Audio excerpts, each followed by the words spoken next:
भारी बर्फबारी से मुगल रोड बंद हुआ है। बता दें कि सफाई के बाद खुलेगा मुगल रोड। जम्मू कश्मीर में कई दिन से जारी है भारी बर्फबारी और इस वक्त आमदोरफ्त के लिए मुगल रोड बंद है, क्योंकि यहां पर भारी बर्फबारी हुई है और बर्फ की मोटी चादर जम जाने की वजह से इस रोड को बंद किया गया है। बता दें कि बर्फबारी के बाद लैंडस्लाइड का खतरा भी बढ़ जाता है और आमदोरफ्त पूरी तरह से ठप हो जाती है।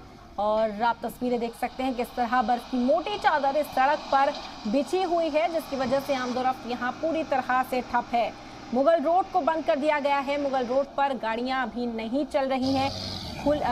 मुगल रोड को तब खोला जाएगा जब बर्फ को पूरी तरह से यहां से हटा दिया जाएगा। आपको बता दें कि मुसलसल काम जारी है, बर्फ को हटाया जा रहा है और यहाँ पर सफाई मुहिम चलाई जा रही है। बर्फ को हटाने का काम किया जा रहा है। इंतजामिया की ओर से मशीनरी इंस्टॉल की गई है और बर्फ हटाई जा रही है। जल्द अज जल्द बर्फ को हटाकर एक बार फिर से मुगल रोड को बहाल करने की कोशिश की जाएगी, क्योंकि मुगल रोड अहम रोड मानी जाती है। जम्मू कश्मीर में कनेक्टिविटी पूरी तरह से मुतासर होती है अगर मुगल रोड बंद रहे तो।